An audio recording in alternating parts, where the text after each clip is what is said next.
Y Antonio, ¿por qué decidiste no ser alpinista o escalador o lo que sea? O sea, ¿por qué supervivencia?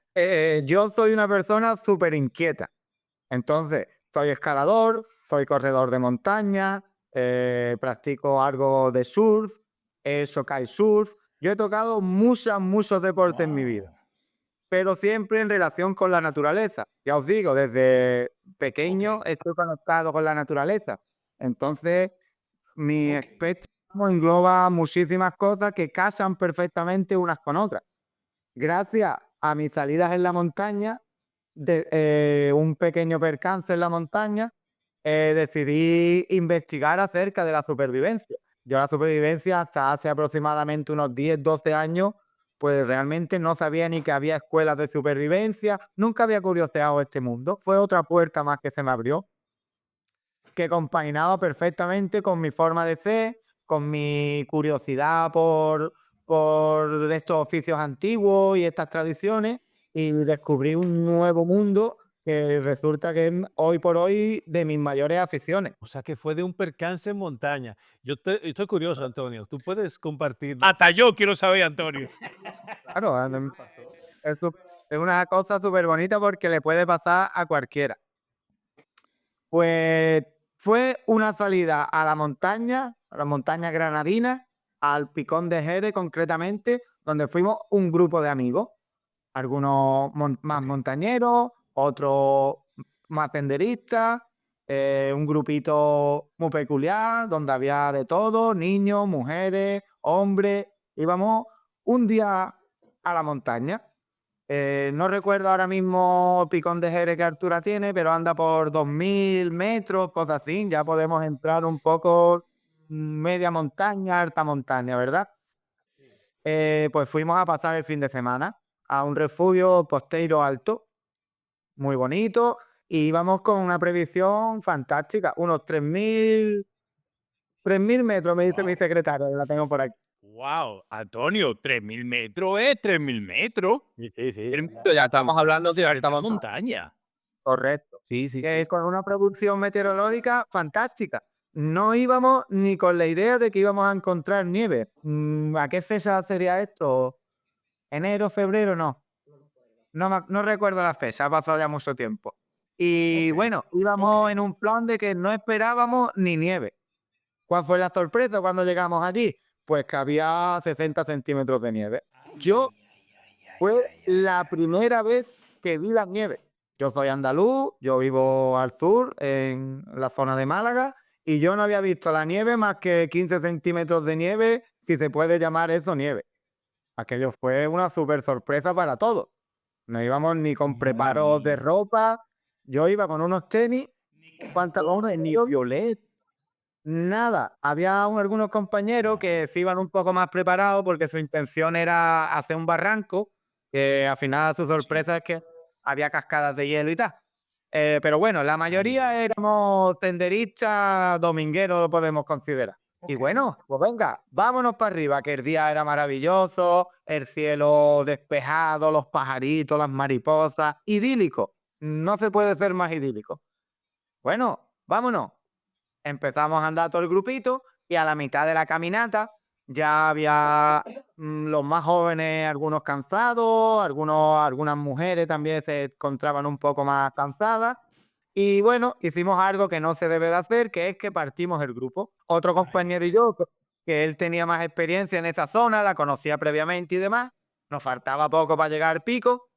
Ah, vamos a subir y ahora bajamos, además era todo súper evidente, ya os digo, el día era maravilloso. ok. Y las cosas que pasan, empieza a aparecer ese mar de nubes en la distancia, precioso. Tú estás por encima de las nubes, qué bonito es todo. Bueno, seguimos subiendo, ya empezaba a haber zonas de hielo, ya empezaba la montaña a mostrarte su verdadera cara. Y bueno, pues subimos arriba al pico, qué bonito, hemos coronado, estuvimos ahí un ratito y entró el mar de nubes y ya no sabíamos distinguir qué era nieve, qué era niebla, y el marrón Uy, empezó. uy, uy, uy, uy. Todo esto, pues, Ay, esa de compra Antonio. de las 4 de la tarde, cosas así. En invierno sabemos que 5:30, 6. Antonio, eso te iba a decir, en invierno el sol está a punto de acostarse ya a las 4 de la tarde. Lo habrán corto, no recuerdo bien la fecha, pero sería invierno, un febrero, marzo, por ahí más o menos quiero recordar, no me acuerdo bien. Bueno, pues, ¿qué hacemos? Voy a añadir aquí un dato porque es súper clave. Otro grupo de senderistas también coronó prácticamente al mismo tiempo que nosotros. Estuvimos conversando allí un poco y ya dijimos, bueno, nos vamos. Bueno, ¿qué hace? Pues un día fantástico, había subido mucha gente a ese pico en concreto y había una huella en la nieve bastante evidente. Bueno, bajemos por la huella. Fuimos bajando y cada vez la huella se estrechaba más, cada vez iba cambiando todo, hasta que llegó un punto que nos dimos cuenta que la huella que estábamos siguiendo para bajar era una huella de subida de una persona y un perro. Me di cuenta, yo soy un tío observador, digo, compañero, por aquí vamos mal, ¿eh? Sonaba agua, claro, ahí había algún arroyo corriendo debajo de la nieve. Digo, yo en la subida no he percibido agua. Compi, estamos todos perdidos. Bueno, tenemos que bajar. Tenemos que bajar, se está haciendo tarde, aquí hay que bajar, buscar los pinos y para abajo, para abajo, para abajo, que tenemos que perder altura. Cuarta la idea con una zapatilla de deporte y un pantalón vaquero. Ay, mi madre. Eso suena a desastre por todos lados, Antonio. Total.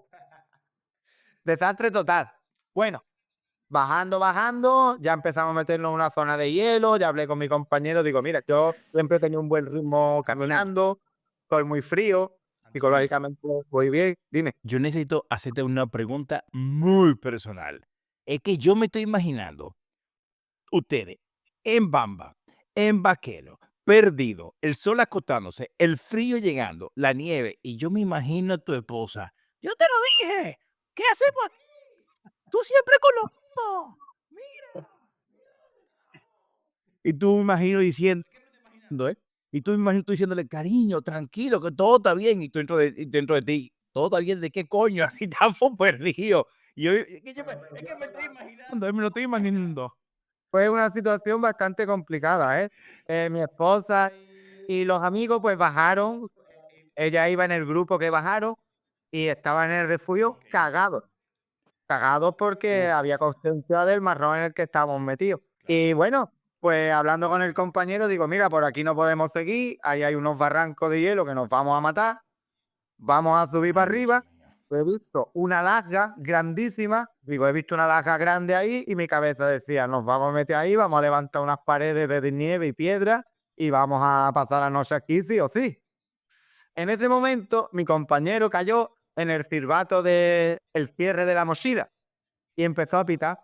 Pi, pi, pi, pi. Y nos respondió otro silbato más arriba en la montaña. Ya sabes quién era, ¿no? El grupo que estuvo con nosotros en la cima. No. Misma huella, estábamos pues 5 personas en la misma situación. ¿Cuál fue la suerte? De que el otro grupo llevaba un GPS Garmin E320, que no se me olvidará en la vida, pero no sabían utilizarlo muy bien, con lo cual, Mi madre, Antonio. iban por la huella que nosotros íbamos también siguiendo. Nos unimos allí los 5, nos calmamos un poco, recapitulamos, mira, estamos tal. Empezó uno de los chicos a mirar el Garmin, pom, pom, pom, hasta que dio con la ruta de bajada. Ya nos pusimos en la ruta, en el track, y ya fuimos bajando, prácticamente haciéndose de noche, ya fuimos bajando con el track del Garmin. Cuando ya a lo lejos, quizás a 4 o 5 kilómetros, ya se apreciaba la luz del refugio y ya venía un grupo de rescate subiendo una hilerita de luces, subiendo por el camino oficial, digamos, en busca de nosotros, porque ya habían hecho su capitulación allí en el refugio y dijeron, vamos, porque se va a liar la gorda. Y la cosa es que faltaban 5 personas. En el refugio, pues, había datos de qué personas había ese día en el refugio, quién dormía, quién había salido. Entonces ya se dieron cuenta de que faltaban 5 personas y se organizó equipos de rescate, equipos de búsqueda. y ya se había avisado Guardia Civil, ya el protocolo de restando ya Dios estaba mío, activado. Antonio. Y entonces ya me di cuenta, digo, "Pido". Sí, sí, fue súper rápido, porque ese día en la montaña había gente profesionales y la gente se movió, la gente sabía en qué situación estábamos y fue una organización espectacular. Y bueno, la cosa quedó así, pero que podía haber terminado muy, muy mal. Y ahí se me despertó a mí ya una curiosidad de decir, bueno, ¿qué se hace en estos casos? ¿Cómo hay que protegerse en la montaña? ¿Cómo se monta un refugio en la nieve? Y se me despertó la curiosidad por indagar acerca de la supervivencia.